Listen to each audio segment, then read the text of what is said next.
Et là, mon pacalou, tu vises quand même le milieu du green avec plein d'eau devant. Bah oui, Smarty, pour les approches assez longues, malgré l'eau.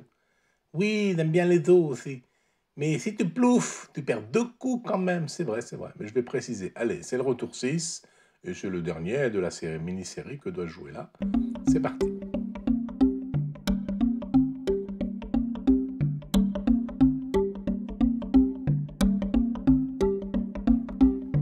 Alors, mon pacalou, c'est quoi ta stratégie là-bas, Smarty? Je l'avais dit la fois dernière.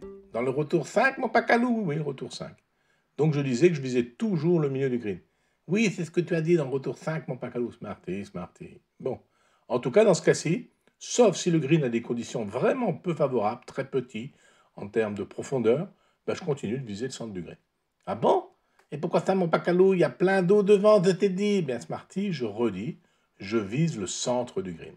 Je vise bien le centre du green, hein, car il y a assez d'espace dans ce cas-là pour que je dépose ma balle. Sauf, et encore une fois, si le green est tel que je ne suis pas sûr, mettons à 90%, hein, d'y arriver, malgré les marges d'erreur, sinon je vise le centre du green. Et donc, mon pacalo, c'est quoi ta règle là? Alors, tu ne comprends rien? Ben, c'est très simple pourtant. Pour une approche levée que je sais maîtriser à plus de 90%, je vise toujours le centre du green, sinon je joue ailleurs. Mais c'est quoi ailleurs, mon pacalo? Ben, regardons cette petite simulation, Smarty, toujours en langage Python, hein.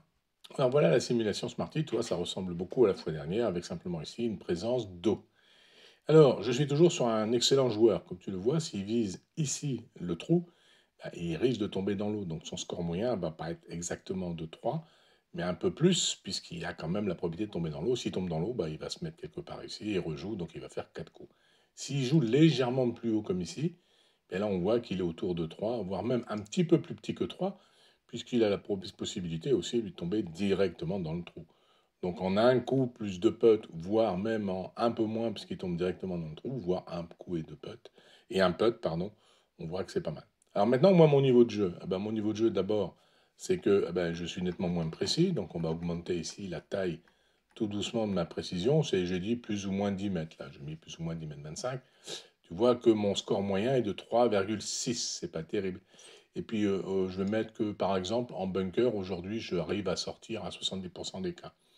Donc, on voit que si je vise exactement le trou ici, en visant le trou, j'ai un score de 3,83 en moyenne.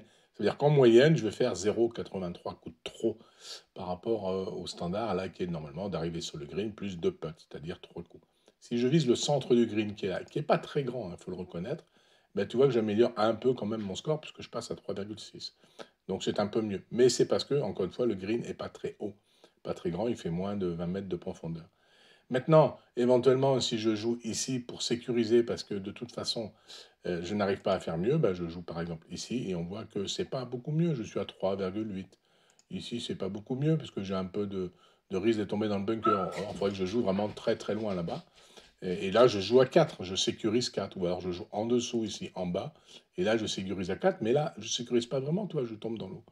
Donc soit je joue un coup très très très faible devant, soit je suis à peu près certain de mon score, à 90%, je vais à peu près mettre la balle où je veux, eh bien j'ai intérêt à viser le centre du green, et j'aurai quand même un score moyen de 3,5, on va dire, c'est-à-dire qu'une fois sur deux, j'aurais fait exactement ce que je veux, puis une fois sur deux, un petit coup d'eau, donc là je perds un point effectivement, parce que je suis obligé de dropper et rejouer, ou alors un petit coup de bunker, et là je perds un point parce que je vais jouer, ou alors je suis un peu trop long ici, toi et je suis obligé de rejouer un coup. Mais je ne suis pas à l'abri d'un approche putt aussi si je mets la balle relativement bien. Donc voilà pourquoi je joue toujours dans ces conditions-là si je suis sûr de mon coup pitch wedge à 90%. Voilà pourquoi je vais toujours jouer le centre du green. Ah oui, c'est très très clair là, mon Pacalo. Tu cerces 90% de succès sur le green en faisant le milieu. C'est pas possible, tu vises pas le green. Exactement, ce parti. Un pro, lui, bien sûr, très précis. Il va viser le drapeau, un sable ou pas, haut ou pas. Là, en l'occurrence, on a vu qu'il visait un peu plus haut que le drapeau. Mais moi pas. Je joue des coups sécurisés à plus de 90% avec mon pitch wedge, par exemple. À plus ou moins 10 mètres sur la longueur. Bon, je vise le centre du green, tranquille.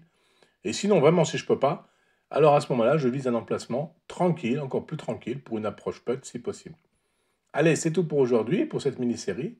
Ah bon, mon pacalo? Plus d'approche et tout ça? En tout cas, pas à court terme, Smarty. Allez, rendez-vous à la prochaine vignette pour d'autres aventures mathématico-physico-golfiques. Des hâtes, mon pacalo, des hâtes.